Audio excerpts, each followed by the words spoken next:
Have any of you ever heard of Lydia?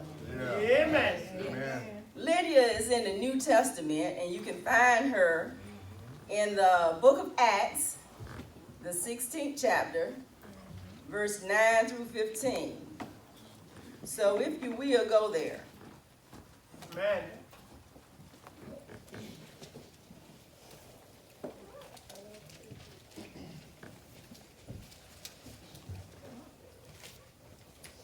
And if I could get a volunteer this morning to participate in service, that would be good.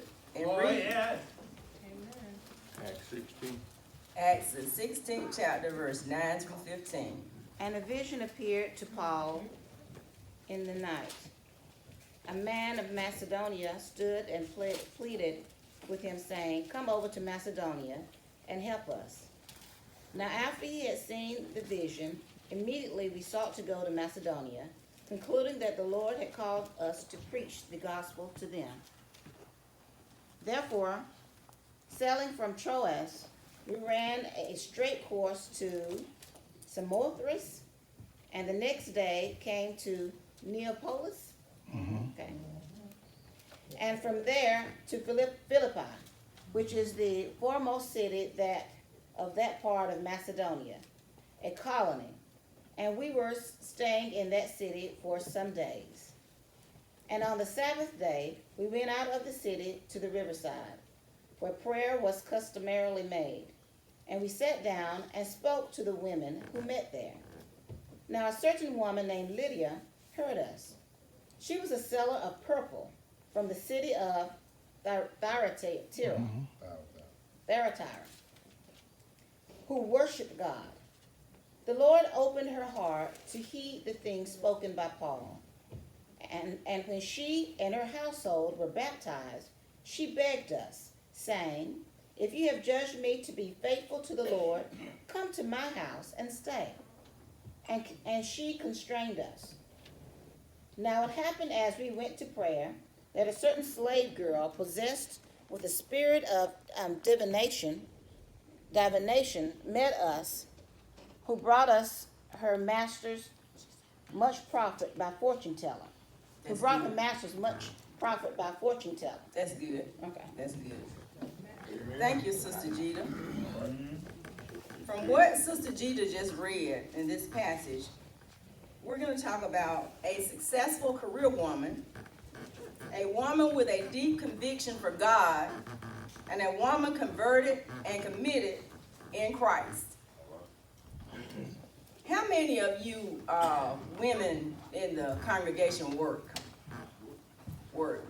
Raise your hand. Okay. Okay. How many of you have worked? Okay. So the majority of the women in the congregation have worked outside of the home. Amen. So you'll be able to relate, and Annie specifically, because Lydia was an entrepreneur. She was a businesswoman. This morning, if you had a list of some of your role models, who would you list? Who are some of the people who have provided that much need motivation and inspiration?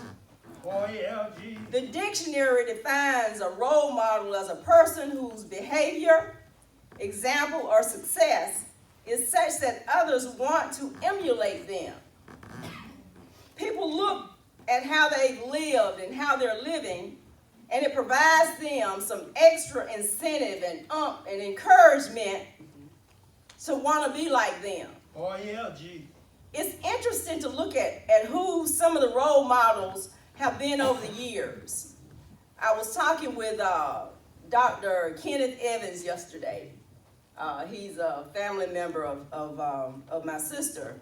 And he was a graduate of Vaughn. He said that he knew Reverend Fraley, that they were in the same class, I think. He played baseball and you were in the band. And he said when it came to role models, when he was asked who his role models were, it wasn't the famous people. It was people in the community who he had seen, specifically men in the community who he had seen. It wasn't the famous baseball player. I think Ozzie Newsome was good at that time. And it wasn't people like that. It was people in the community like Mr. Eunice Johnson that he had seen. Other men like that, Mr. Humphrey, that he had seen, who were making it on their own, who had never worked for anybody themselves. As I was growing up, my mother was my role model. Somebody right there in the home. In school, we were doing, especially, we didn't have, I don't remember us having Black History Month in the 70s. It came right along, but at the end, But I don't remember us celebrating that it was Black History Day. until we got in high school. Yeah. And it was just one day. Just one day, that's right. But we knew who Martin Luther King Jr. was. We knew who Rosa Parks was. So that was a tad of Black history that we got. Today, Luke shares with us the story of Saint Lydia, a woman whom he believed was a great role model for the early church. He shares her story to inspire and motivate us to be the best we can be for the Lord. For a few moments, let's look at her life and glean from it some inspiration and motivation. In verse 14, we read that Lydia was a native of the city Tyre, and it was located about 250 miles east of Philippi in the Roman province of Asia. What's significant about that is Tyre was also a city known for guilds and trade organizations. So that was a good place for industry and selling things. They were industry specific, and they involved groups of workers who band together to advance common causes. The unique thing about Lydia is she was a woman doing this. And during this time, it was uncommon for women to be in business. Lydia had roots in the purple dye business. She had roots in the guild that was about to produce the finest colored material in the Roman Empire. At the time, the fad was wearing something purple. The color purple was sometimes applied to a woman's cheeks and her lips as cosmetics. But by far the most important use of purple was for clothes for the upperclassmen. Everyone who was anyone wanted purple material. Yeah. And the unique thing about Lydia's material is that it didn't fade when it was washed. Amen. So that meant purple was in high demand. To wear something purple in the first century meant that you were rich, or that you had arrived, or that you were well off. Purple clothing was a status symbol for the rich and the powerful. Church history tells us that Lydia was a purple merchant. She was the import and export business. She was in that business for selling dyed clothes around the Asia Minor and Macedonia. From the best that we can glean from her story, either she owned the business or she worked for a wealthy merchant who would send her large amounts of money. Luke shares that Lydia was quite successful. History tells us that quite a number of women were known to be successful business women in Philippi. So even though she was from Tyre, she had to go to Philippi to be successful. Amen. While we don't know how she came to Philippi, we do know that she was a widow. We don't know whether her husband died when she was at home, or that they traveled to Philippi and that he died while she was there. But as Luke is telling this story, she is a single woman, a woman without a husband. If this was all that we know about Lydia, she would be a great role model because she went against the odds. She would be a great example of how a person, if they had enough determination and grit, they could make it anywhere. Amen. But he shares a little bit more about her. not just that she was a successful businesswoman, he shares that she had a deep conviction of faith in God. Amen. And it talked about the fact that we have our children, we're not teaching them about who God is. Well, we've got to know him for ourselves in order to teach it to our children. Amen. Amen. Amen. I believe that Lydia possessed a deep conviction of faith in God. Mm-hmm. We don't know if she was a Jew by birth or by conversion. All we know for sure is that Luke tells us that on the Sabbath that she had gone down to the river and prayed with the other Jewish women. Amen. Luke tells us that she worshiped God. I believe we can glean from these verses that Lydia was a woman of great conviction, commitment, and courage. Yeah. Now, some believe that Lydia was simply a pagan who happened to be walking near the river at the time. Amen. That's irrelevant. As we read Luke's story, it is much more likely that Lydia was a devout follower of Judaism. It would have been highly unusual for a person not to believe in Jehovah around a Jewish prayer meeting. Amen. Yeah.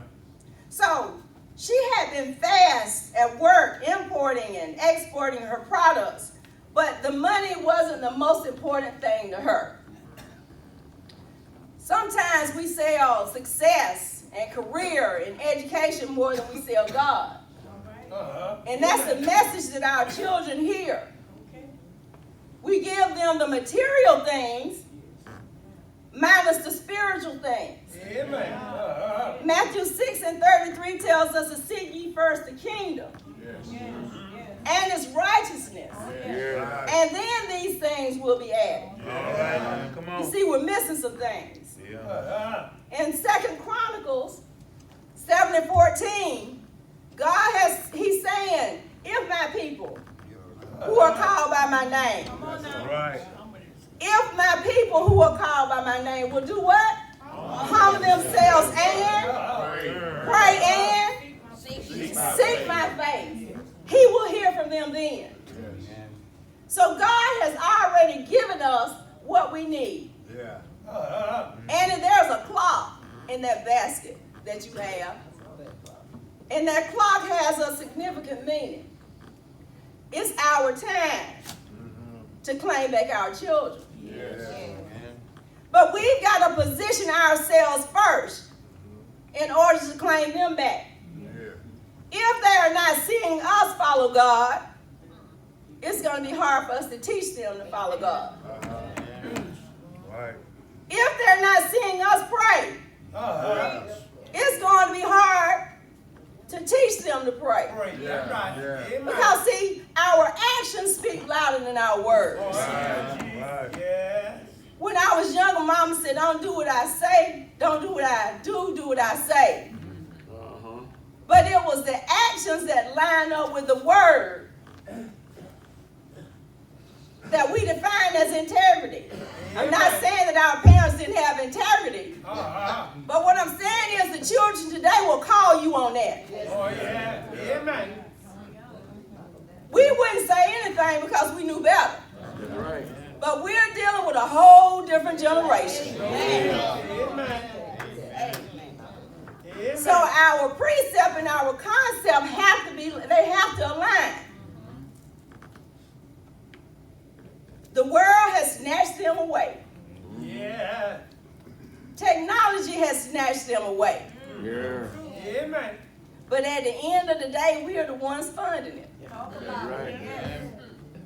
We're the ones paying the phone bill. Yeah. We're the ones giving them access. So we're the ones in control. When are we going to take it back, y'all? Amen. And it's not in a way where we don't love them. Because oftentimes, when our children are not disciplined, it has more to do with how we feel about what we got to do than what's best for them. We won't take a position out of love. Oh, yeah. But that is hurting our children. That's right. Amen. I came from a day where it was okay for somebody else to say something to me. And I raised my child. Marion, he's sitting back there now. It was okay for a parent to say something to him, another adult, if he got out of line. Because when they got him, I was going to get him too. Uh-huh. Amen. But we don't live in an environment like that now. That's right. You lay your hand on your child in public. What's going to happen? Go to jail. You're going to jail. Go to jail. What has happened? What has happened? Is it that God stepped away from us? Or that we stepped away from God? And He is going to hold us accountable. Whether you have a child or not, it's still your responsibility. Because it's our village. Yeah. They're our children. Amen. And at some point, we're going to age. Are we teaching them to be good stewards? Amen. If you're 18 and 25 and below, stand up.